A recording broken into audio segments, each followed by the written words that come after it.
Soundstripe. Hi, I'm SJ. And I'm Pegsy. Welcome to our Heels in the Hierarchy podcast, where we discuss the experiences and challenges faced by aspiring women in the workplace. We'll share insights to help you gain new perspectives, practical strategies and reassurance. We'll also bring in occasional guests who share their stories and reveal that behind the polished exterior, even accomplished women face challenges just like yours.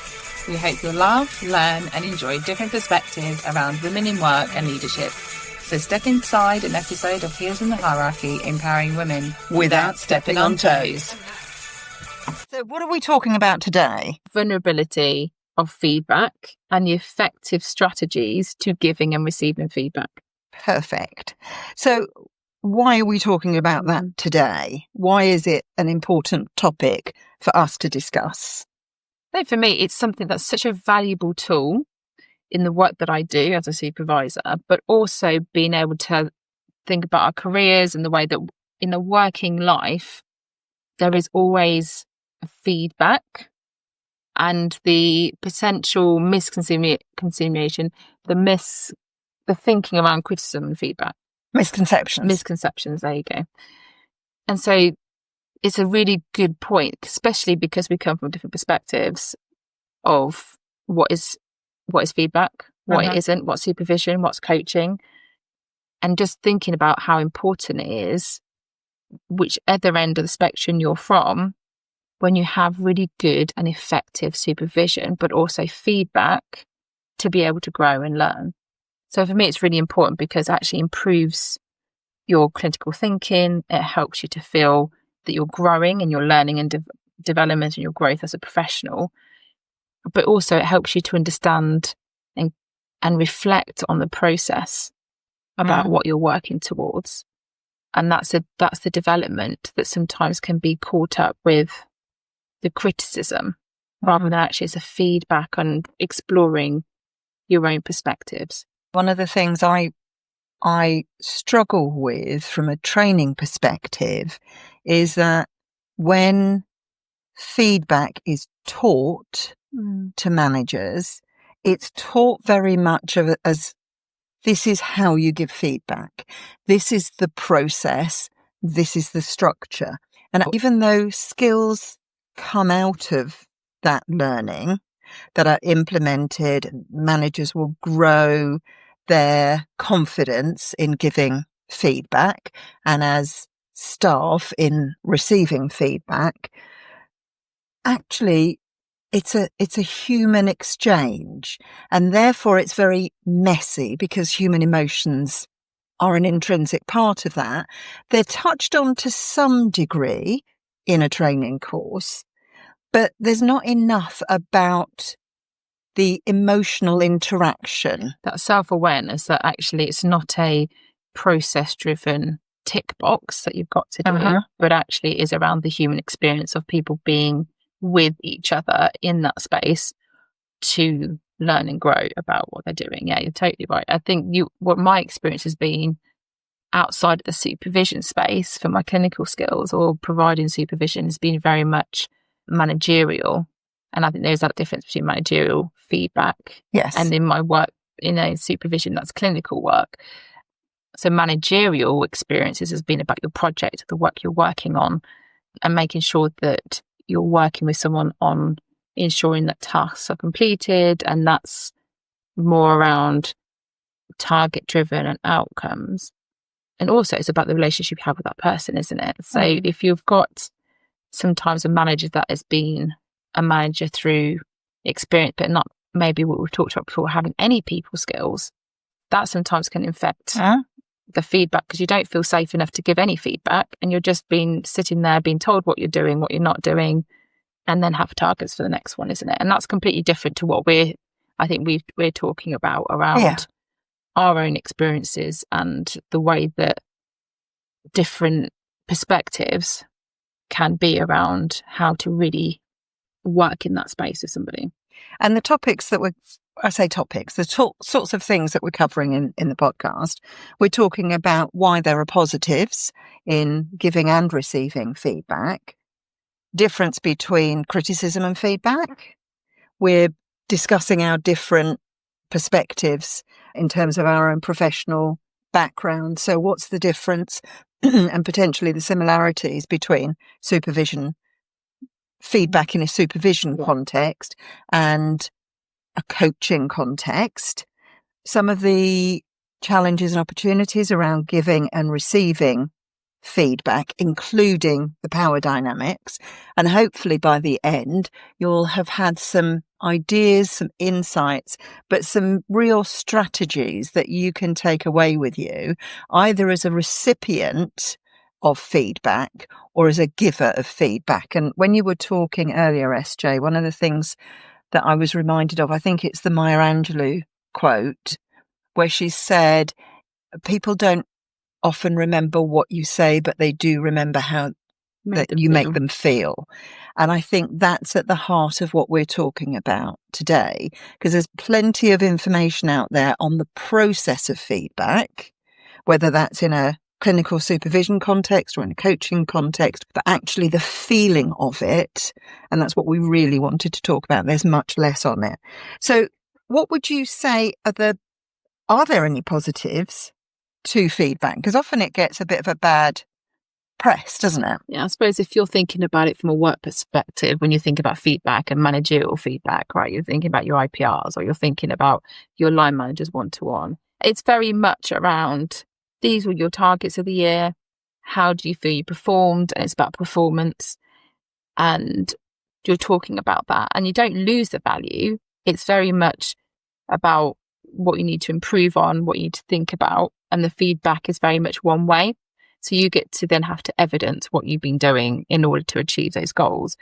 Whereas if you're thinking it from a clinical perspective, where I work in doing supervision, is such a central tool for keeping up clinical practice, for ensuring there's a two-way relationship, because it's not I'm telling you, you do. It's more around, this is my experience with another human being. What is the ethical issues in there? Where am I needing to improve, or thinking about other models or skill sets that I may need to think about? But it's a very more relational, vulnerable space to be in, that you have to build trust, and you have to build what I call, is more of a structured way that you build a contract with someone about how are we going to build a trusting environment where you feel that you can discuss the things that you're challenged around, even though you're a qualified professional. And I think that's for me why I'm so fascinated with the difficulties with people sitting with vulnerability. And I think I've talked to you about it before, but one of the things I talk to my children a lot about is failure is not an option, it's essential. And it's the same in the workplace, is no matter if you're training, no matter how long you were qualified, we are always developing. We should always be learning. And if we're always praised, or always saying what we want to share that would impress, or we're always playing these roles, and we're not conscious the fact that we want to say the right things to demonstrate our skill sets, we're not really learning. We're just ticking a box. But we're having this narrative, aren't we, that I'm doing this with this client and this is what it is. But actually, when you're having a deep and actual vulnerable session, you can have the ability to say, I'm struggling with this part of my work. I'm not quite sure what to do with this client when it presents. I'm feeling a bit unsure. Can we talk about it? Can we think about it together? And it's more of a relational supportive role where we can think, yes, this is what the guidelines, but we are complex people and we present differently. And that's a strength, because actually if we can think about the way that we present and show up with somebody, that's where the power is, about being okay to be vulnerable and ask for support. And that's the ability, whereas a supervisor, yes, you're up there to hold your supervisee, or your trained professional, shall we say, to hold that client, to be able to be, for them to be able to do their job. But in order to do that, you have to have that relationship. It also reminds me of seeing feedback, the positive in the feedback for what it can offer, whether or not you're the giver of the feedback or the recipient of the feedback. And an example I often use in the training that I've delivered has been about the auditors coming in. And often there's a sense of panic around the organisation because the auditors are in, and what are they going to discover, and are they going to catch us out on anything? And it took me a while to actually see them as human beings doing the job of the audit, to see them for their objectivity and for their desire to drive improvement. And when you shift that mindset to human people doing a role that help you as an organisation, as a department, as a team to be even better, then you open up more, and then the value that you get from the audit is even better. So if you apply the same principles to feedback, then the positives in feedback are to see it as something to be fearful of, but like you said, failure isn't an option. Failure is a life lesson. It helps you to grow. It helps you to be better. Then actually, when you're on the receiving end of feedback, you see it for the gift that it really is. It's difficult, isn't it, to, especially in the workplace or as a leader, to be able to show up to discuss vulnerability and fear of, because you're talking about the auditors and, we always have this fear that we have to be able to demonstrate all the things that we're doing. But actually, it's around being okay that they're going to be able to demonstrate the things you need to improve in your working relationship. And that's the same in supervision. It's around changing the culture and having a culture that can enhance somebody's thinking, development, ways of working, process, and actually upholding those ethical frameworks that we need to do in order to work with a client. So that element of being fair, one of the ways that I would probably use that is when you're I don't know if it's similar for you for coaching, but we discuss very much around the beginning of a supervision session. We, often I would say about what's the things that you may be fearful of, or things that I may need to know about that would prevent you from growing or being open, and how would that look like, or how would I know that that's potentially working with? Because actually feedback is difficult sometimes. You have to, I wouldn't say challenge, but you have to have a different perspective. So one of the analogies that I've heard recently, which I think is a fantastic analogy of supervision, is when you work into an art museum or an art exhibition, we all see the world in our own lens, and we look at a picture or an image and just seeing it when you walk directly. But then when you walk away, you might see something different. When you come closer, you may see something else. The others, people around you may be listening to, that's a wider context, has an impact of what that piece was talked about or why it was created. That's another perspective. And so actually supervision is all about the experience of and thinking through different lenses and what you're experiencing, and having someone guide you rather than criticize or pointing out things you're doing wrong. It's about looking at things through different lenses. But I love that art analogy, because again, when we're talking about the positives in giving and receiving feedback, and I mentioned earlier on about a lot of the training being very formulaic and not enough about emotions, what that analogy says to me is that you could have 100 different people look at the same artwork and see different things in it, have different emotions in it, take different things away from it, remember it completely differently. And I think that's where the real positives in good feedback done well can really come into their own. It's not about the process, it's about the communication between individuals, and that those individuals are unique and different, and therefore you don't approach the feedback in the same way each time with every single person. Yeah, I'd agree. I think also it's about, part of it about receiving feedback is that you're helping someone to overcome things like being defensive, right? Because they're always having to prove what they're doing is right. Also, we have a natural ability to want to to defend what we've been doing. But actually it's about, trying to overcome that. You have the responsibility around self-reflection and thinking about that. And then you're fostering excellence in clinical practice, which is, yes, both two-way, but also as the person discussing the feedback or holding somebody to account. There can be that power dynamic, but actually it's your responsibility to be able to guide them to go, actually, we need to think about your ethical frameworks, or we need to think about, the values of the trust, or we have to think about, in managerial perspectives, thinking about people may think they're doing the right thing, but how do we navigate them back to hear the feedback that isn't criticism? But again, in terms of the positives of giving and receiving feedback, the important thing is about having the maturity to ask for the feedback, looking for the loving intentions in the person giving you the feedback, and actually working hard at getting it right, whether or not that is you as the giver of the feedback, making sure, as we said before, about how it makes the other person feel, working hard at being the recipient of the feedback, sitting on it, processing it, looking for that excellence that you referenced earlier, generating and maintaining excellence. So I think there's a lot of growth and learning that is a positive to participating in feedback, whether or not that's the giving of or the receiving of it. So do you think there is a difference between what people may perceive feedback as being a critical way of thinking, so it's more criticism, people take things personally, and what feedback should be?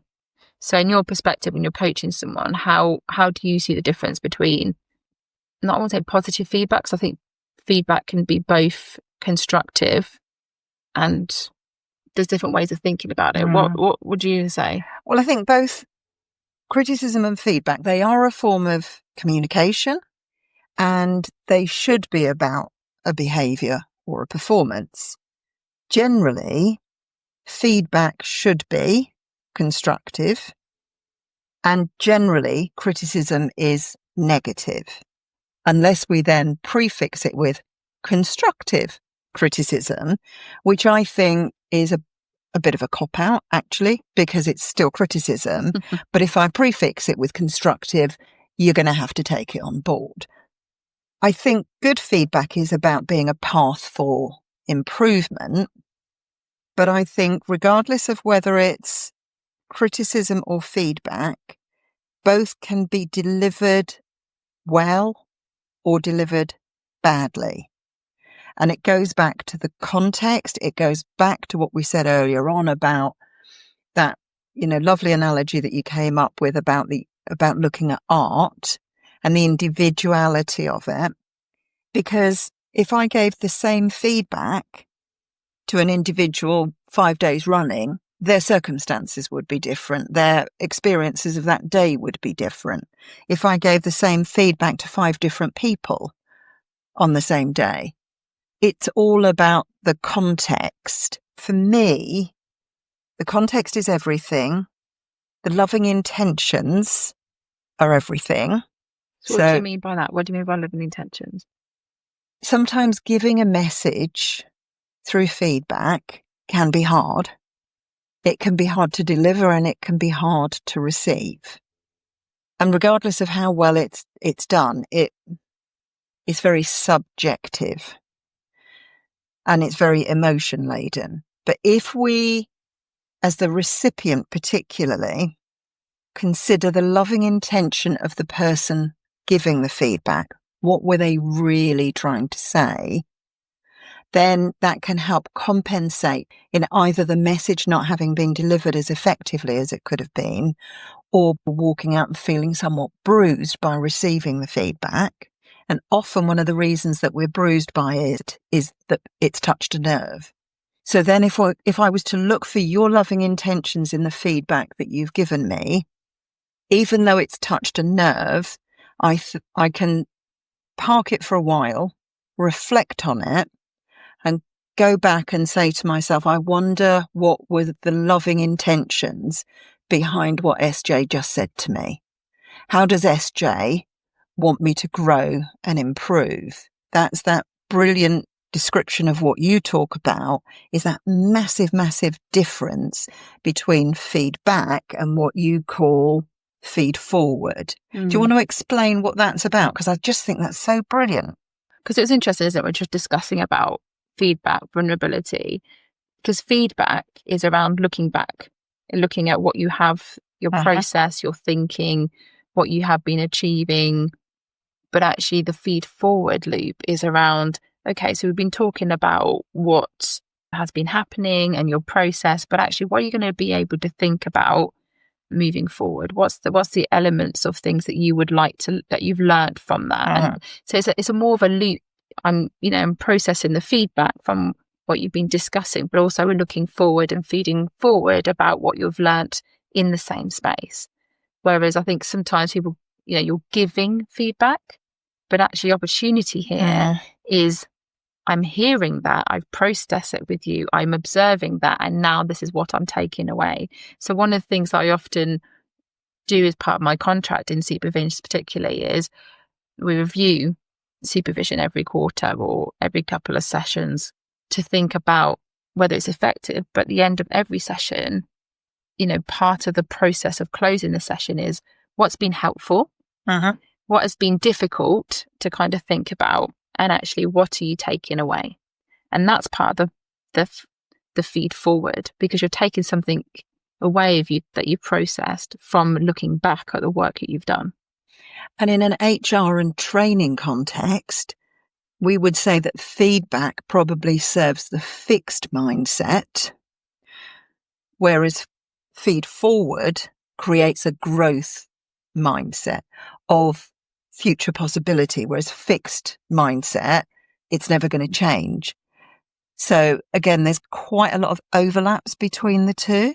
But also when you were talking, one of the things that came to mind was when we're thinking in the work environment, you are given a manager, right? So that's not being a choice. Yes. Right. You are given, this is your manager out of hierarchy, or, they're, for whatever reason, that's the allocation. So they're the ones who are doing your reviews. They're the ones who you kind of meet regularly to look at your work. And so that's more difficult to build trust with. Whereas supervision, you're already qualified, or you may be training, but you get to go and choose your supervisor. And you have a process of creating structured framework where you take time to build that trust. When in a work environment, you don't have choice. You have to get on with it. You have to have your views, you have your plans, and you may not like that person, and they get to be able to have more power about what they think of you, about your work or your feedback, which is very difficult to even bring any vulnerability, because it becomes more of a detached, what you were talking about, not about the person, but more about, this is what I see, this is what I need, this is outcome based. And then that almost, you're missing out on such a good opportunity to really grow both professionally and individually in terms of your learning, because you're not be able to bring your full self. And we've talked about bringing our full selves to work. And it just made me realise, going, how many times have we been in situations where we've had to go, well, we're just going through the process. We might not, we're fully aware, but we're just having to go with it because it's what we've been given. And how difficult it is in a workplace where, and I'll give you an example. Recently I was given a new supervisee for a workplace, and we had been in different structures before, so they'd know me, but this time I was their supervisor. And I was very aware of that. And often, even if the other person may not say, I'll always try and bring things into the room. And I think that's our responsibility to, we call it elephant in the room, don't we? Most of the time, we're bringing the elephant in the room. No one really wants to address it. But there is always going to be a power dynamic, regardless if what they may or may not have thought of. And bringing that gives an opportunity to discuss something without it being about me or me being taken as a criticism. It's more about, how can I work with you to be able to bring out the best of you professionally, and what do I need to know that may prevent you from building on this relationship, that will prevent you from thinking you can bring your work. And often the answer was more this not scarcity, but wanting to be vulnerable, but the fear of not knowing and what that may look like in that dynamic between us. And actually, it was my responsibility not just to sit with that, but to actually recognize how vulnerable that person was saying, of feeling fearful of, no matter how professional and qualified they were, but this is a different dynamic that they're scared of being vulnerable with, but more so about the fear of being judged around not knowing, because there is that ethical framework or ethical standards that I have to hold. And if somebody doesn't know something in their competence, there's that fear of what will you do with that information? But that also goes back to the similarities and differences between supervision and feedback, where you get to choose and you create a chemistry between the supervisor and the supervisee, whereas you don't have that same situation between the line manager and the employee in that more managerial context. On supervision and coaching a couple of times, and we've used those expressions interchangeably. But as you pointed out, the fact that as a line manager employee, there is invariably a hierarchy, because it's usually the line manager that gives the employee the feedback. In supervision, you get to choose who your supervisor is.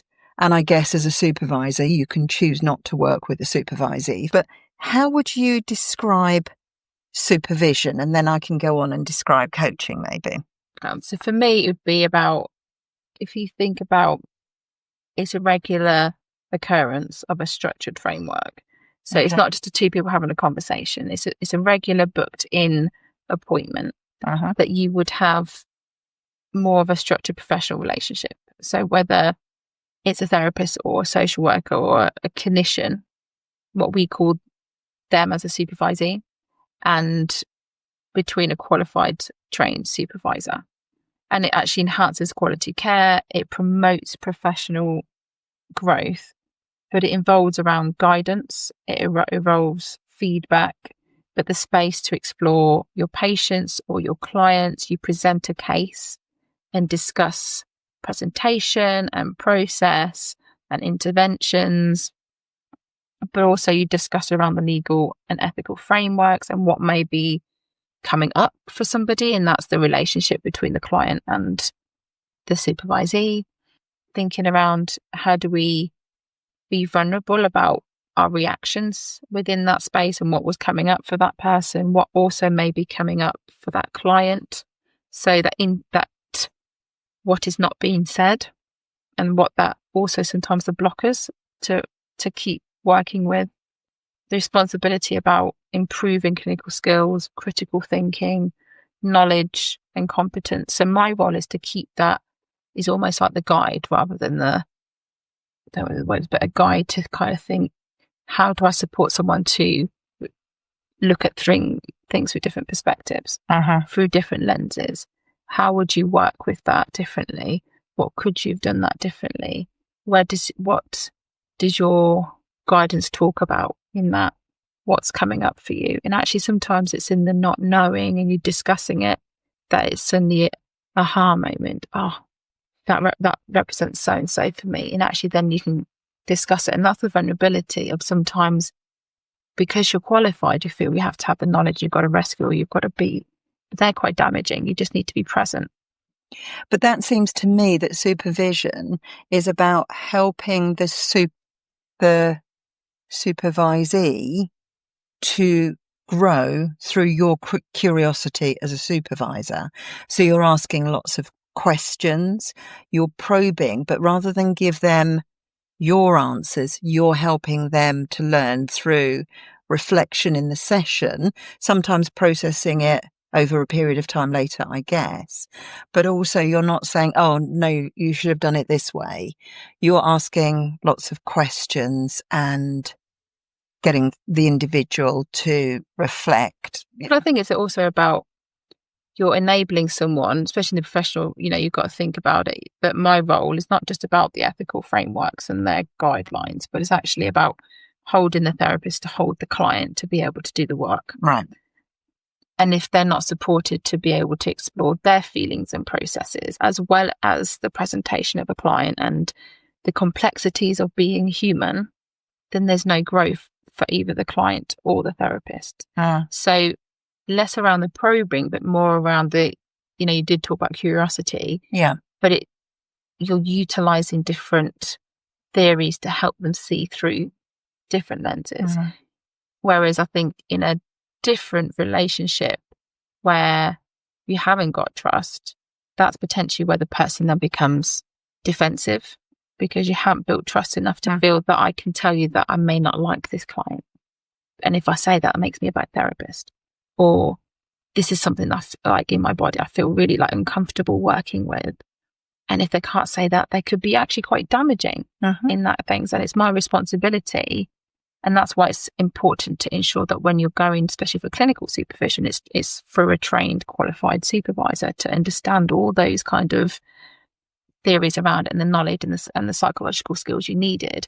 Whereas outside of a space, you are, I suppose, although you utilize potential different words and language, and there is probably comparisons of similar techniques to an outcome, it's less about, there's a huge ability to do good, but also to damage in a psychological way. And it's more holistic. Whereas in the workplace, it's less holistic thinking. I agree. And more about outcome based. Yeah. Yeah. And that's where the training of the process of giving and receiving feedback, that, as I say, it becomes very formulaic. And when we as managers give critical feedback, there's a model called the criticism sandwich. Say something nice, tell them the hard, brutal truth in the middle, and then follow it up by something nice.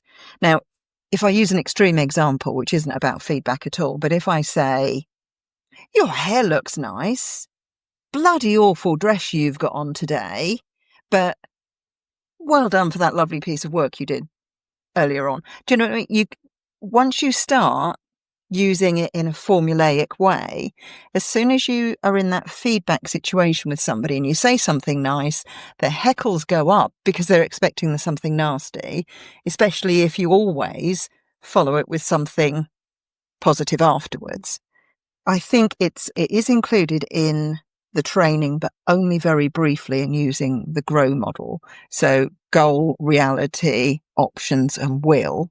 And we can put something in the links about what that means. But I'm keen to have the coaching aspect in how people apply the feedback that they give. And what we talk about in coaching is we talk about contracting. Doesn't need to be hugely structured, but it's just a sort of mental checklist of things. So you establish the ground rules. It helps to manage the expectations. It's an occasion rather than a conversation that you just grab a conversation while you're at the coffee machine or whatever. When it's done well, it helps to build trust and rapport. You can get really good commitment for continuous improvement. We've talked about trust a lot. And actually, if you give feedback in that intentional way, then it helps to maintain objectivity for both parties, because you know that you're in a feedback session. One takeaway I would offer is something somebody told me early on when I was doing my coaching training. And we'll talk about the power dynamic in a minute, but that thing about, it's not about you. As the coach, it's not about you showing how marvelous you are to the coachee. When you give feedback and you apply coaching skills, you're drawing out the individual's own thoughts about how they can continuously improve. So I think it's fascinating that there are some quite significant differences, lots of parallels. And examining both parts of it, we can almost learn from the other. It reminds me of having to ensure that the person knows why they're going to that meeting, whether it's supervision or coaching or managerial. They know why they're there. They have a specific time frame. They know what to expect. But often, sometimes, is what they're taking away could be so different. So in coaching, you've got a goal. In clinical supervision, you've got a perspective or a new way of thinking. And in management, it's what's your outcome next. It's more of a target, and often, that's where you can either grow and thrive in coaching, where you feel like I can really be vulnerable about my weaknesses, or in clinical supervision about the unknown of not knowing a theory or not being quite up to date with some of my, clinical understanding. And in the workplace, sometimes it's around timeframes or it's something that you're not doing. And I think sometimes when we talk about criticism is to make it about what you're not doing and what you're not able to deliver, or it's something that can easily, because we're human beings, we don't listen to that sandwich. We actually think about the bits that what we're being told we're not doing. Absolutely. Which can be exhausting and also then breaks that trust, because all you're hearing then is what you're not being done rather than going, oh, what I am doing. Whereas actually feedback, when you're talking about your contract, or when I'm thinking about setting up a contract, the beauty and the importance of it is not rushing it. So ensuring that the person that's sitting with you or in that space has time to not feel that you're just getting to the next stage.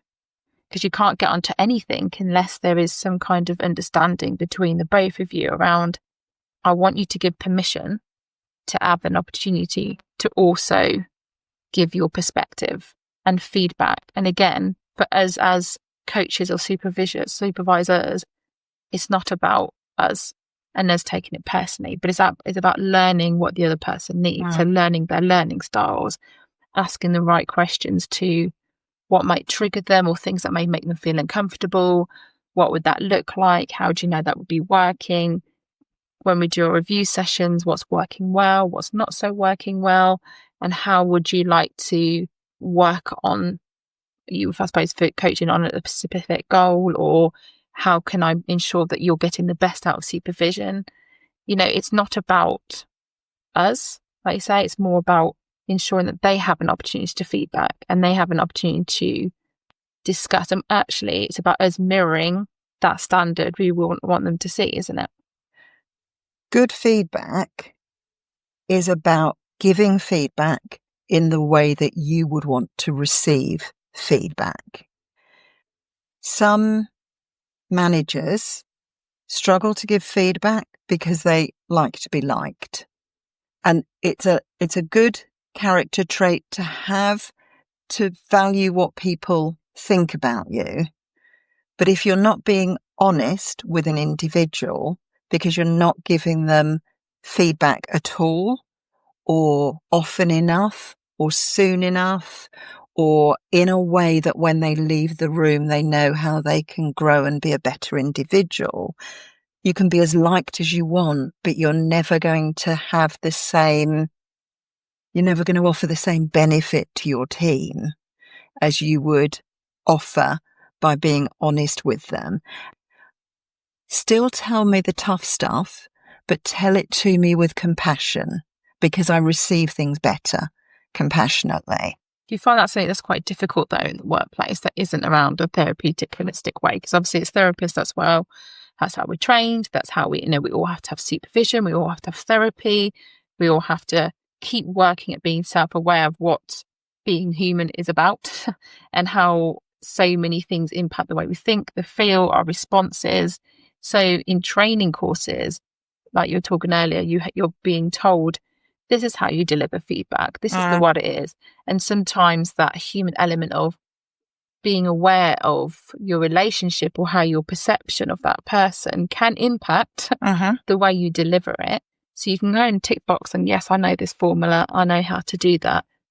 But it doesn't mean you're going to be able to get the best out of that formula or training, because you still are not seeing through that lens of what you were talking about around compassion and doing it with loving intentions if we're shut off. Yeah. And if that happens, then the recipient of the feedback will have a fear of asking for feedback. So you're impeding their growth because either you're not doing it well because you like to be liked, or you're not doing it well because you're being overly aggressive and a bit like they might do on The Apprentice, very sort of confrontational. In addition to a fear of asking for feedback, there's then a fear of actually hearing the feedback, which again impedes growth. And potentially that then reinforces imposter syndrome. And we all talk about imposter syndrome all of the time. So statistically, a large number of our team, a large proportion of the people that we interact with are going to suffer with imposter syndrome. So if in our giving of feedback, we create a fear in the recipient of either asking for feedback or of hearing the feedback, then we're reinforcing an imposter syndrome mindset. And that's detrimental. And that's not the way that I would want feedback to be for me. Walk a mile in my shoes, that, how that expression goes. I was just smiling to myself because I wonder how many times, I think the audience should have a bingo of how many times we say the word feedback. Yeah. In this podcast. But it's a podcast about feedback. It just made me laugh then. But I'll tell you a story around something that's happened. I left an organisation once, actually, because one of the times I gave them feedback was around our one-to-one meetings and how it made me feel that actually it was always a rush. It was always a quick 5-10 minutes. Yeah. And I said, I felt like more like a check-in because actually, and next, it's like, when my diary's back to back, it's always for, if we hear one more time, the meeting's back to back. Come on, that's just an excuse, really. But the sense of the more frustration of going, you have to be courageous to say to somebody, I don't feel that I'm getting the value out of our sessions or our meetings, and feeling not heard. That's so interesting because, the whole point of me talking about it takes time to build trust. It takes time to have a structure where you can kind of give and receive feedback, but also being vulnerable with somebody. What was happening, it was getting me so frustrated of feeling not valued and then not listening and being so dismissive because of their position. All it recognised was that this is bringing the worst out of me. I'm becoming this little child who's going, please hear me, and getting emotional because I can't articulate what I was trying to say in a way that they could listen and hear what I'm saying. And that wasn't about me. It was about them inability to have space to think about how they're receiving anything. And instead I went off, but it did make me think about how in whatever positions, everyone should either, as a therapist, everyone have therapy, but have good supervision, whether it's professional or managerial, but apart from that human process, because then otherwise it becomes more task driven rather than how are you showing up. So whether it's coaching, and obviously a lot of businesses do coaching, which is amazing, but whether they do life coaching and coaching skills, and part of that being about how you're showing up for your person, for your employees, is so important. And that's something that I'm seeing come sometimes, is that people are promoted on ability and skill set, not on the human factors, which, as we know, whatever profession you are, it's the relationship that matters in order to feel vulnerable. Not the technical ability. And the other thing you're talking about is that imposter syndrome. So when I was talking to you about this story, when I was setting up a contract and thinking about, doing supervising with people that knew me, is that actually they were talking about that need to be vulnerable and wanting to feel that they could share things, and the fear of them not knowing it, that they may be shown up as, oh, they don't know who they are. That's still, that part of going, that could go two ways.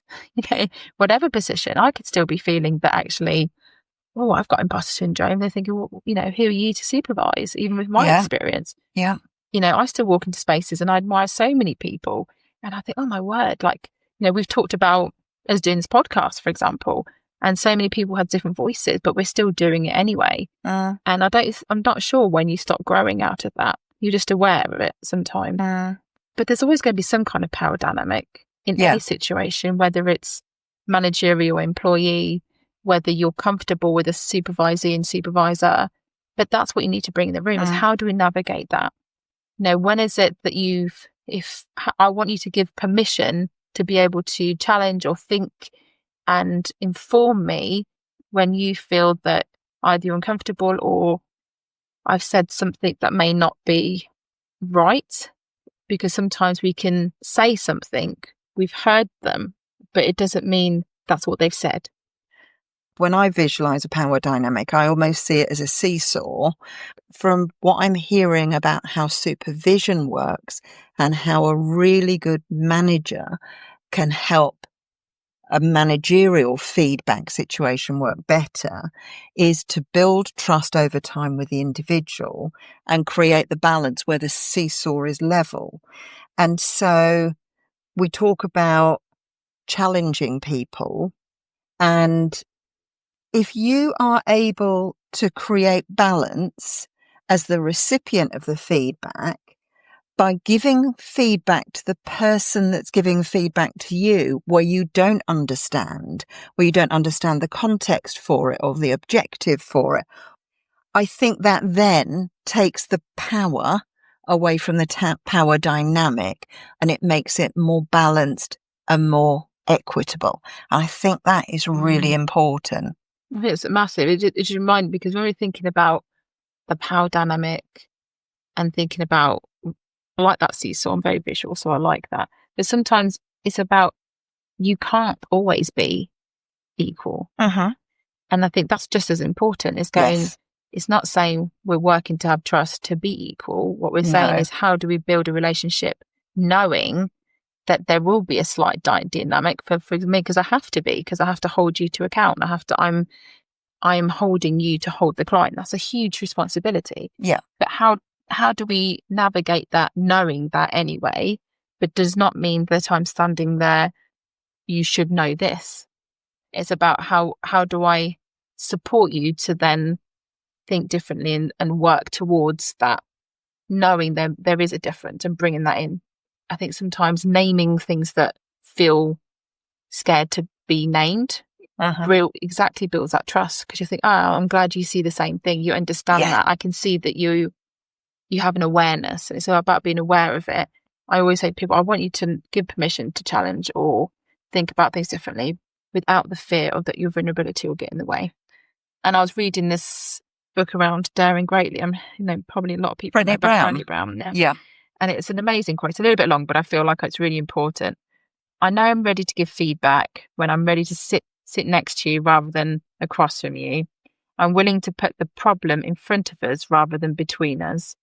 I'm ready to listen, ask questions, and accept that I may not fully understand the issue. I want to acknowledge what you do well instead of picking apart your mistakes. I recognize your strengths and how you can use them to address your challenges.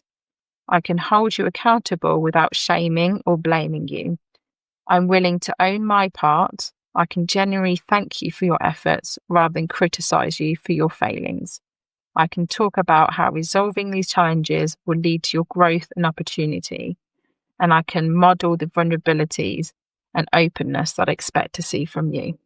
And I think that's what we're talking about, is the responsibility, whether you're a coach, whether you're a supervisor, or whether you're a leader in any form, is about us modeling what we want to see more of, rather than criticizing all the failings of those around us.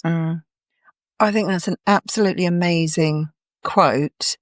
And what I like there, and tying into what you said just now, is that often in a relationship, there isn't equality, but there is equity. Yeah. So that the power dynamic is about hierarchy, perhaps, but not about power as a negativity. Yeah. And that Brené Brown quote was about the equity of a trusting relationship. I love sitting next to somebody, as the example that she gave there, rather than sitting across from somebody. That's both a literal and, I can't think of the word, but a not literal example. And in a way, it's things like considering that quote both as the giver and receiver of the feedback that helps address issues like imposter syndrome, because where you have equity, you can still have a different structure or different responsibilities, but equity still helps you grow personally and professionally. And what we said before about, it's not about you. It's not about you showing that you're the best supervisor. It's about the other person being the best they can be. I think that's brilliant. Do we have any silver linings, golden nuggets, strategies? I would say in terms of effective feedback, obviously people have different templates and things like that, but I've got around 7 that I think can be used universally, I think. And it's all around making it perfectly clear, because whether it's target driven, whether it's something else, a thing I've taught you a few times is sometimes you can think what you've said makes sense, or it's clear, but the other person, because of the way that they receive the world and see the world, it's not the words that they don't hear, it's what they make sense of it. So therefore you think you're clear, the other person receives it, and then they do something else and you ask them, what was that about? Well, you said, that's not what I said, it's what you heard. Yes. So feedback is really making sure that it's perfectly clear, and how that you can kind of do that is a little bit from what you're saying about the different sandwich, but it's about starting with the positives. Encouragement, thinking about examples, specific examples would be the second one, around how they've done that, how they've shown up, which then prevents I do know my stuff actually. It's not about, aren't you amazing, aren't you wonderful? Positivity isn't about how wonderful someone is, but enabling them to notice what they did well, because we're always sometimes self-critical. So I really want to notice how vulnerable you were there, how important it was to hear and sit with that about what you talked about around feeling that you wanted to be okay in the space without the fear of feeling judged, right? That gave a lot of courage, and that, that's giving specific examples. So they're more likely to do that more. The focus on the behavior, so what you are seeing them do rather than the actual individual. It's kind of more about the criticism versus feedback bit around, it's not personal. So regardless of that individual, it's actually the behavior when you're talking about feedback and things that they are doing rather than the actual person. Encourage self-reflection. We are in the workplace, it's very much target driven or outcome measured, but actually in order to do that well, you want to encourage them to think differently about the art gallery analogy. It's about self-reflection. What was that like for that person? How are they going to think about things differently? What was their blockers to not do that? What was any defensiveness, that kind of thing? And number 5 is around offer constructive suggestions. So not constructive criticism, but suggestions. And that would be, for us, it'll be about, look around your guidelines, think about ethical frameworks. How do you underpin that? What's your anchors within that? So that's really interesting thinking. Where does that guide you? Where would that come from? Helping them to think differently and be structured in their thinking. So it's constructive suggestions. Or it would be maybe make an action plan, or, maybe something that might help your time management is a daily plan, or whatever that may be. It's constructive suggestions rather than criticism. The 6 is addressing different learning styles and understanding triggers. So everybody, obviously, as you know, receives and thinks differently, and how they see the world and how they learn. So actually it's about addressing that in order for you to get the best out of somebody, and adapting. And number 7 would be adapting to different cultural differences. And that can come in so many different forms, but it's about bringing that into the space. Yeah. And offering an opportunity for discussion. Yeah. So that would be my top 7. And I'll put that in the chat afterwards. So those 7, I know, have been influenced by your clinical supervision expertise. But going back to where we started, when I talked about my concerns about managerial training and the fact that that wasn't people-centric, it was actually quite process-driven. I think that people could become much better managers, more fulfilled managers, and creating a better team if they utilised some of those clinical steps, those 7 clinical steps, when they give feedback in a managerial context to complement the process. This is people-centric, and I think that's enormous. These 2 different worlds of managerial process and human-centric clinical supervision and training can just knit together so beautifully, can actually help people just become even better managers. totally agree. I think the key is being able to sit in that space with someone without having to then go, I need to tell you. It's more about let's explore together. And that's a completely different narrative, isn't it? But part of that is skill and being open as an individual, that feedback or whatever it looks like has to be a two-way process. Absolutely. But when I've been asked for feedback in certain situations, you make me feel so uncomfortable that I don't want to give you feedback because you won't hear me anyway. And that's when I've left organisations going, this is a process thing, like you're talking about. I need to prove that everyone's saying this about me, so I don't need to do anything. We're actually, how are we going to, if we, like say, when you go back to what we were talking about, the whole point of the beauty in vulnerability is that you are seeing yourself through a different lens. You are being honest with your authentic self, to be open to growth, to change, to learning, without the fear of judgment, without the fear of it's going to be reported and I can't do anything wrong. But actually it's about, oh, I didn't notice that about me. I can really see what your perspective, and you're hearing each other and you're bouncing off each other in a way that feels free. Trust is a really key driver of good managerial outcome or good team outcomes. And where we can get trust between two people, then the organisation will benefit. I think when we talk about vulnerability and the value of vulnerability in feedback, that also comes not simply from the employee being okay with their vulnerabilities, but actually as a manager being vulnerable enough to throw off the managerial coat of process and to look through a holistic lens at the individual, as a whole person, and to look at I'm waffling.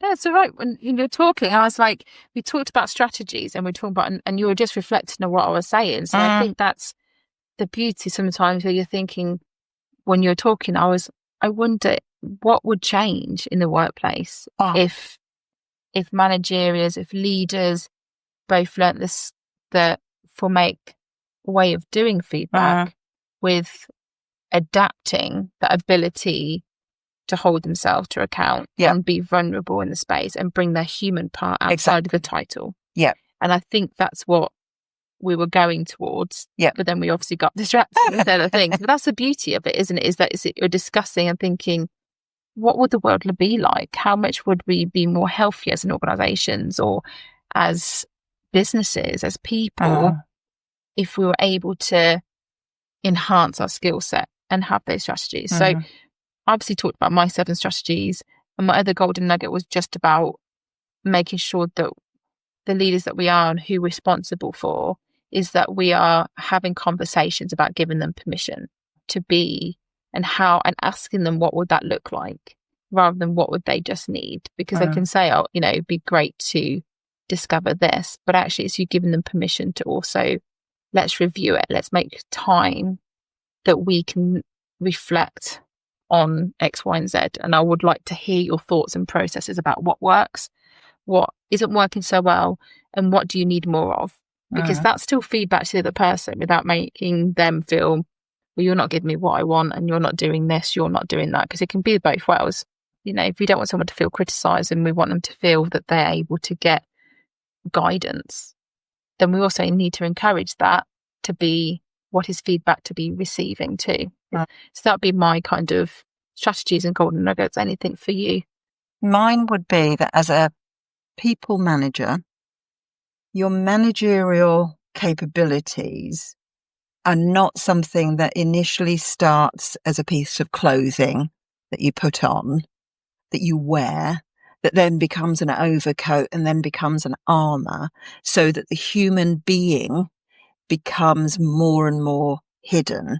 The strength comes in being a good manager, comes from having the vulnerability of moving away from process for process sake and managing people as individuals.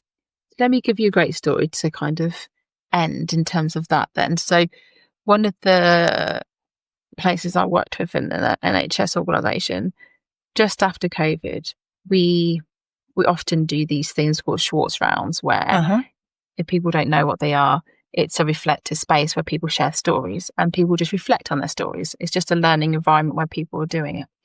And we specifically went and discovered and talked about, it was about leadership. And we encouraged different leaders. And one of the stories that struck me the most, and definitely the feedback from that session was immense, due to, what's the person just below a CEO, CFO or something, wasn't it?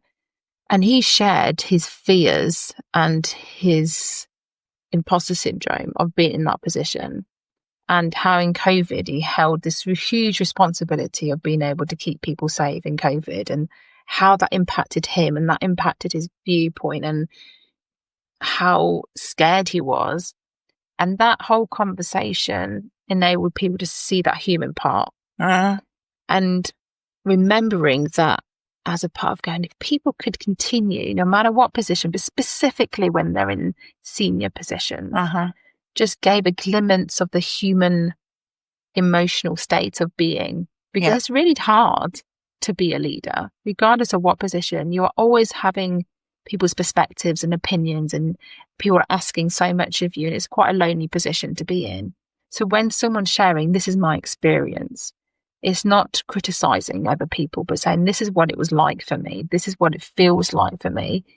It enables people for all those barriers to go down. And the trust of the people around me went hugely up for that individual, because they understood a different perspective, but they go, wow, it was so empowering. All he was doing is sharing his human nature, right? 100%. But you're talking about that armor, which is an amazing analogy and picture, because sometimes when we do that, we put this instant armor, that we have this armor and we walk in and we're a different person. We have to kind of defend our positions, or we have to be these positions. Whereas actually, if we can just be authentically ourselves, but that takes time, that takes vulnerability. But it also takes vulnerability. And that was one of my most memorable senior leadership experiences, of when someone was secure in themselves as a human leader, to be sharing their vulnerabilities about an experience. And I would love to see more of that. I agree. So I think for me, I'd love to hear the people's stories, and our listeners, if what's their experiences, what's good and bad. I think we've all had that. And anything that people would have shared around their perspectives about vulnerability and feedback. But until next time. If your heels high and your standards high, we're going to have to nail that one.